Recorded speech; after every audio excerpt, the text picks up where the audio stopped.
everybody, how's it going out there? I'm glad it's going woo. If you said something else, I'd have been confused. So one thing about me, I don't tell my coworkers much about myself. They mainly just know me as that guy that went on The Price is Right that one time.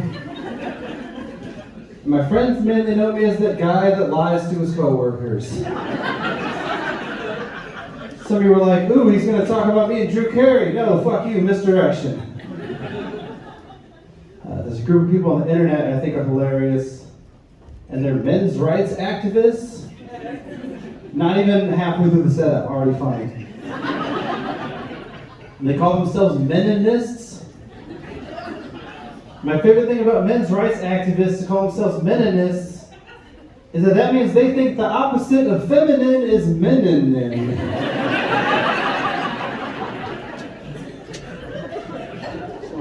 It's a whole movement that's never heard the word masculine before. It's real dumb.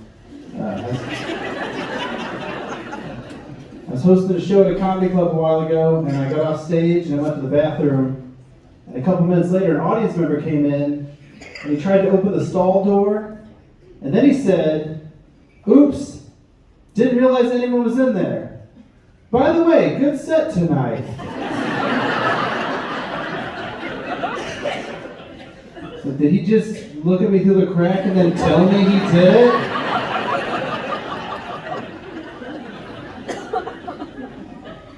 He's like, thanks, I guess. He was like, yeah, there were some winners and some losers. It's not only peeping Tom guy, he's also a backhanded compliment guy. So a few minutes later, we're both washing our hands, and he turns to me and he goes, "So you comics, do you guys like to do hard drugs?" It's like, what is happening? He goes, "Oh, it's just that back in my day, comics like Sam Kinison were all doing heroin and killing themselves.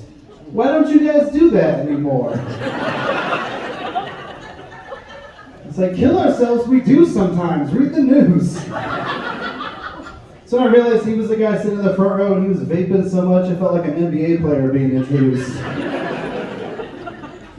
And it was banana flavored. It's the grossest thing you're going to hear tonight. I might tell a pedophile joke later. Who knows? So I grew up Catholic. That's not the pedophile joke.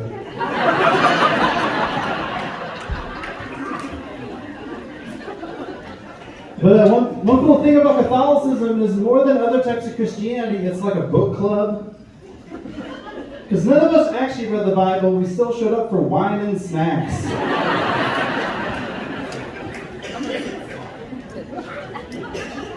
I was a cafeteria Catholic, that's what I called myself. If you don't know the term, basically it's usually an insult. You know, you go to a cafeteria, you kind of pick and choose what food you want to get. You basically pick and choose what you want to believe based on what doesn't sound stupid. So I heard about heaven, and I was like, that's cool, I believe in that, I'm going to go there.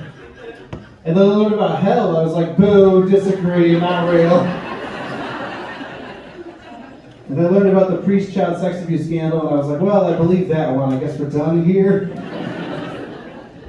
My mom's still real involved in the church. She was asking if I could think of any things they could do to get more young adults like me to go back to Mass. And I was like, I don't know, just make it more fun, right? Have the priest be like, eat this bread, for it's my body. Drink this wine, for it's my blood. Close your eyes and feel this cold spaghetti, for it's my brains. Touch these peeled grapes, it's my bowl of eyeballs. Here at Jesus' Mystery Castle. Or just let us throw eggs to the pro-life people, that'd be fun, right? So every year in town in St. Louis, every year whenever the crime statistics come out, all the people from the police union, and all these fans of the cops, they always get on Twitter and they're like, see? Look at all these unsolved murders from last year. Look at all this violence. You get rid of the cops, who's going to solve all the unsolved murders? Who's going to stop all the violence? And I'm always like, probably the same nobody that did it last year. Law enforcement's weird because it's the only profession where the argument to get paid more money is, hey, we're bad at our jobs. That's like if your boss tried to fire you and you went into the meeting and you're like, yeah, but what if the next guy takes a dump in the break room 2 times? Gotcha, bitch, give me a raise. Speaking of cops, you guys ever heard of Batman before? Some nerd shit from a comic book, you probably never heard of it. But it's this guy, and he dresses up as a bat, and he beats up crime doers. And he's got all these nicknames. They call him Batman, they call him the Caped Crusader, they call him the Dark Knight, and they also call him the world's greatest detective. Some of you are probably thinking, hey, isn't that Sherlock Holmes? Yeah, they just kind of stole that one. But here's the thing. When it comes to being a detective, I don't think he's that good. Because if you think about it, none of the bad guys from Batman are difficult to detect. Like, what detective work are you doing, dude? You live in a city where sometimes a clown hijacks all the airwaves to say, I'm the one that did it. What's your investigation technique? Pointing at the TV? So who are the bad guys in Batman? Two-Face, you probably never heard of him. He's this guy, he's out there robbing banks and stuff, not wearing a mask. And guess what? He has a very memorable face. Okay, Batman, what are you worried about? You're gonna accidentally arrest a guy that burned the top half of his face? Also, he's the guy that bought 2 different colored suits, cut them in half, sewed them back together, mismatch, and then wears that to do crime. Also, he's the guy that if you don't know his name, if you describe him, that's his name. On top of all that, he's a recently, very famously disgraced public figure. Like, imagine if Rudy Giuliani burned exactly half of his face. That'd be the best day in the history of Twitter. And that beats Trump gets COVID. Like, that's amazing. And then a month later, you're at a bank, and he comes in to rob the place. You're like, hey, we all know who this guy is. The cops are like, you sure it wasn't a black teenager? No, it was Rudy Giuliani. The guy who had a sex toy catch on fire and burn off half his face. So who are the other villains of Batman? The Riddler. What's his superpower? He feels compelled to leave additional evidence at the scene of the crime. It's his whole thing. If there's a villain in Gotham called Regular Looking Steve who tries not to get caught, Batman would show up and be like, oh no, where do I start? Did you find any playing cards with a picture of the Joker? Because then I know who did it. No? Or did the culprit resemble a penguin? No, it's a regular dude? God, I hate when it's a regular dude. So much easier when it's a crocodile, man. And nobody was frozen or died of a poison kiss? Look over there, he just jumps out the window. Also, in that one movie, it took Batman over 2 hours to figure out that Bane's weakness is being punched in his breathing mask. I don't think he's that smart. So here's something most people don't agree with. I think it's dumb when people complain that Christopher Columbus didn't discover America. Who's with me? Probably nobody. But here's the thing, I'm not saying he's not evil. I'm just saying if you said to your friends, I went for a walk in my neighborhood today, discovered 2 restaurants I didn't know about. They're not going to be like, oh, so you think you're the first person to ever go to either of those restaurants? Huh? You discovered it before the people that work there? Colonizer. Also, there's more than enough things to complain about Christopher Columbus without this one. Okay? You got mass rape, mass murder, genocide, enslaving people, and then people like, and he didn't even discover America. Who cares? Neither did you. That's like if you were like, did you know the BTK killer also had expired tags? What a criminal. You know Jeffrey Epstein, you know what he did? Sometimes he didn't pay his taxes. Uh-oh. historical villain there. You know the guy Adolf Hitler, you know what he did? Didn't even discover America. So fuck that guy. Here's another thing most people don't agree with. I think it's dumb that firefighters have American flags on their uniforms. Who's with me? Probably even fewer people than before. Because here's the thing. It's a cool job, it's very important, it's hard to do. We're in Missouri, what else country are you gonna be from? Oh man, my house burned down. What happened? I tried to flag down a firefighter. Turns out it was a Canadian Mountie. If only there was a way to tell them apart. Also, it's like, yeah, it's an important job. Why you gotta also pretend you're in the army?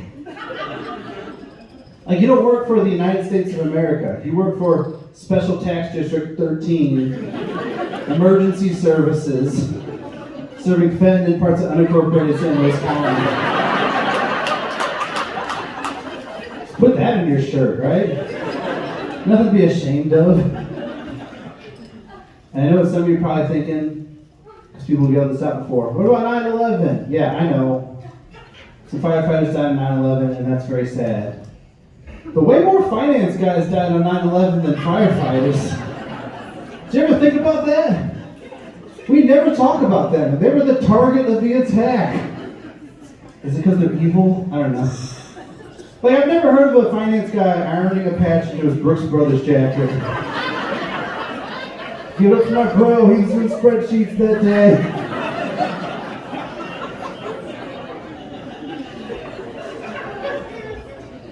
So one time I told that joke in Waterloo, Illinois. A town named for the place where Napoleon was defeated by the armies of Europe, but was where I was defeated by a 95% elderly Republican audience.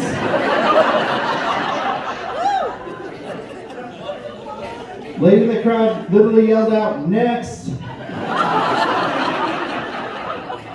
And I was like, what is there, a flag patch factory in town or something? And then they all applauded. I don't think they have a patch factory. I think it's just because I said flag in a positive tone of voice. When you watch a lot of Fox News, that's all it takes. Yeah, don't do that. This next one's kind of gross. We all agree, right, that there's two shapes of toilets. Okay? There's the oval toilets, which are the normal ones, and you can live your life like a human being with dignity while you sit down as a man. And then there's the circle toilets, which are smaller, which, say with me, men, your dick touches the underside of the seat every time you sit down. 100% true. My favorite thing about this joke is when there's a couple sitting together, they lean in, he nods, and then she looks horrified. So guys, ladies, my point is, you go home with a man, and he has a circle toilet in his apartment, please don't put that dick in your mouth.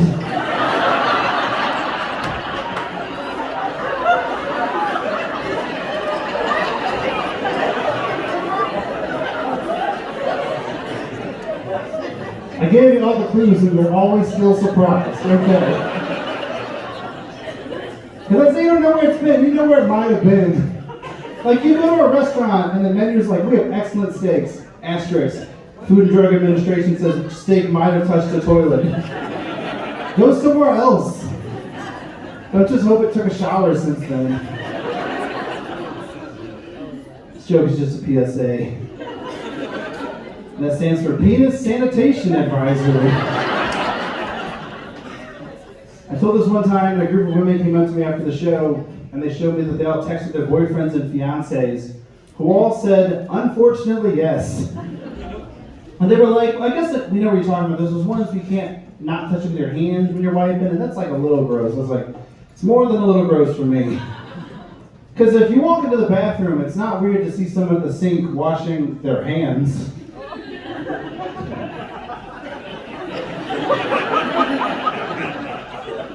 You walk in and I'm straddled in the sink, lathering up with hand soap, shaking it to get the sensor to go off. Gotta shove my balls into a Dyson Airblade.